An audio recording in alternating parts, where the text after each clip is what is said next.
Bonjour à tous. Aujourd'hui, nous allons découvrir la joue-barbe des toits. On l'appelle aussi artichaut des murailles, barbe de Jupiter, herbe du tonnerre, joue-barbe de Saint-Pierre, joue-barbe à feuilles rondes ou encore herbe au corps. Son nom latin, Sempervivum, signifie toujours vivant, en référence à sa capacité à survivre dans des conditions extrêmes. Les joue-barbes sont parmi les plantes les plus anciennes et emblématiques des jardins de rocaille. Peu exigeantes, elles s'ancrent dans la pierre et brillent de par leur géométrie parfaite. Les joue-barbes aiment le plein soleil, la rocaille, les toits en pente et les pots peu profonds. Elles colonisent rapidement les espaces grâce à leur stolon qui leur assure une multiplication rapide. On peut citer par exemple la joue-barbe toile d'araignée, dont les feuilles sont reliées entre elles par des sortes de petites soies blanches, la joue-barbe à grandes fleurs, dont les tiges peuvent atteindre 30 cm de hauteur avec une grande fleur unique jaune en forme d'étoile avec un cœur rose, la joue-barbe du calcaire, dont le bout des feuilles est coloré de bordeaux, la joue-barbe rouge, dont les tons rouge et rose donnent un coup d'éclat au massif.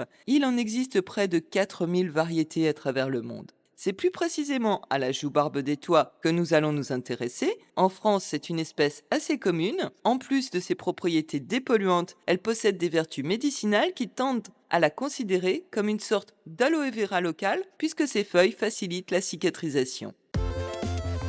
La joue-barbe des toits, Sempervivum tectorum, appartient à la famille des crassulacées. Elle est originaire des régions montagneuses d'Europe centrale et méridionale. En France, on rencontre 7 espèces différentes de joue-barbe à l'état sauvage, principalement dans les régions montagneuses. La joue-barbe des toits est une plante vivace, succulente, qui forme des rosettes de feuilles charnues, serrées les unes contre les autres. Elle se contente d'un sol sec et pauvre et résiste aussi bien à la sécheresse qu'au froid, et même à l'altitude puisqu'on peut la trouver jusqu'à 2500 mètres. C'est sa capacité à stocker de l'eau dans ses feuilles épaisses qui lui permet de survivre dans des conditions sèches et difficiles. Elle mesure en général entre 5 et 20 cm de haut. Sa tige florale est dressée, ramifiée, elle est couverte d'écailles pourpres. Elle se développe à partir de la deuxième année, elle peut mesurer entre 15 et 30 cm de haut. Elle porte entre 1 et 5 fleurs étoilées. Ses feuilles sont en rosette, serrées et ouvertes, et restent au ras du sol. Elles sont persistantes, coriaces, charnues et épaisses. Elles sont lancéolées et pointues avec de petits poils courts et raides au bord. Elles sont de couleur vert bleuté avec l'extrémité souvent rouge foncé. Elles ont une texture cireuse. Elles mesurent entre 3 et 8 cm de diamètre. Certains y voient une ressemblance avec de petits artichauts aplatis et étalés. Chaque rosette meurt après floraison, mais laisse de nombreux rejets. Ces fleurs sont en forme d'étoile et sont très décoratives. Elles ont entre 6 et 12 pétales, elles sont de couleur rouge, rose ou blanche,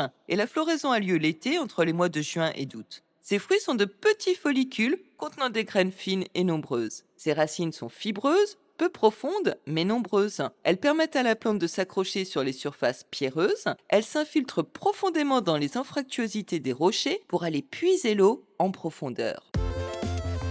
Dans l'Antiquité, les Romains considéraient la joue-barbe des toits comme une plante magique qui avait le pouvoir d'éloigner la foudre. C'est la raison pour laquelle ils la plantaient sur les toits des habitations. Le nom joue-barbe vient d'ailleurs du latin Jovis barba, qui signifie barbe de Jupiter, en référence à Jupiter, dieu du ciel, de la lumière, du tonnerre et de la foudre dans la religion romaine, dont la foudre était l'attribut. En Grèce, Dioscoride préconisait l'utilisation des feuilles de joue-barbe des toits dans le traitement des inflammations de toutes sortes, des petites blessures et des maux de tête. En infusion, il l'employait pour lutter contre la dysenterie et les vers intestinaux, et comparant la rosette que forment les feuilles de la joue-barbe à un œil circulaire, il s'en servait également pour soigner les orgelets et nettoyer les yeux. Au Moyen-Âge, en Europe, on cultivait la joue-barbe comme plante médicinale du fait de ses propriétés émollientes. La joue-barbe des toits était connue pour traiter les verrues, les corps aux pieds, le zona, les hémorroïdes et les otites, en instillant du jus frais dans le conduit auditif des oreilles atteintes. On mâchait aussi les feuilles pour soulager les maux de dents. Au IXe siècle, sous Charlemagne, selon le capitulaire de Willis, la joue-barbe des toits devait être cultivée dans tous les jardins royaux.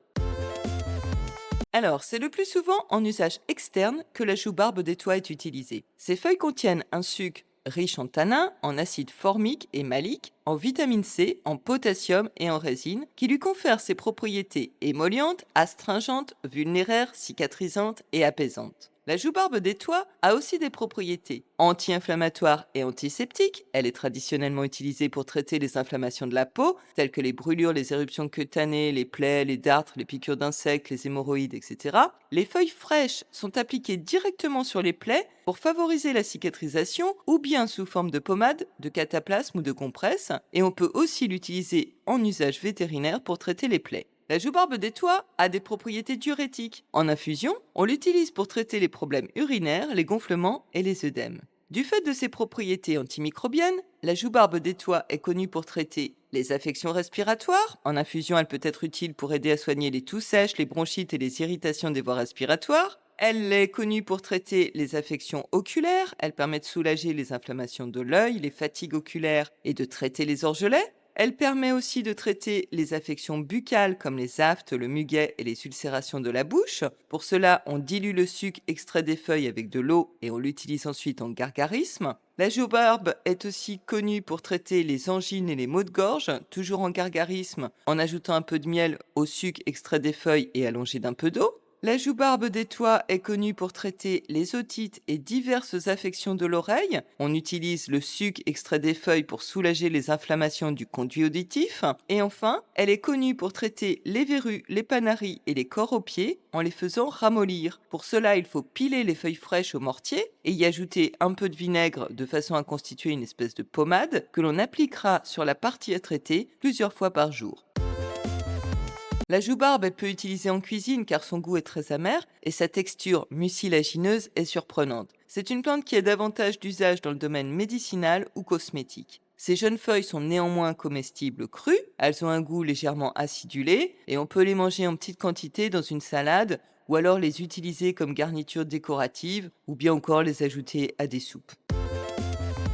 On peut récolter la joubarbe toute l'année, mais c'est en été de juin à août, quand elle est en pleine floraison, que ses principes actifs seront les plus concentrés, surtout le matin quand elle est encore bien hydratée. On ne prélève que quelques feuilles par rosette en faisant bien attention de ne pas arracher la plante. On utilise les feuilles fraîches sous forme de jus, de cataplasme ou de pommade immédiatement. On ne fait pas sécher les feuilles de joubarbe des toits.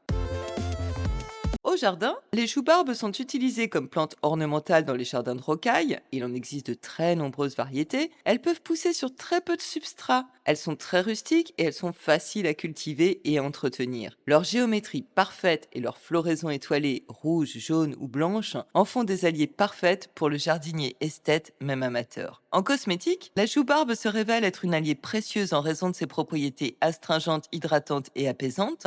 Elle est utile pour apaiser diverses inflammations de la peau ainsi que les coups de soleil et du fait de sa richesse en antioxydants, elle permet également de réduire les signes de vieillissement comme les rides ou les taches de pigmentation. La joubarbe a toujours été l'objet de nombreuses croyances populaires mêlant magie et sorcellerie. En Europe, les femmes portaient de la joubarbe sur elles car la plante était censée attirer les rencontres amoureuses. D'ailleurs, selon Hildegarde de Bingen, la joubarbe des toits consommée dans un plat avec du lait et des œufs rendrait les hommes à nouveau puissants et fertiles. En Grande-Bretagne et au Danemark, la joubarbe des toits passait pour être abortive en l'ingérant après l'avoir fait bouillir. En Italie, on faisait boire du sucre de joubarbe aux nouveau-nés afin de leur assurer une longue vie et de les protéger de tout accès de fièvre ou de convulsion qui serait dû à des actes de sorcellerie. La joubarbe, plantée sur les toits, servait à prévenir les habitants de l'approche d'un sorcier ou d'une sorcière en fanant rapidement, quelle que soit la saison.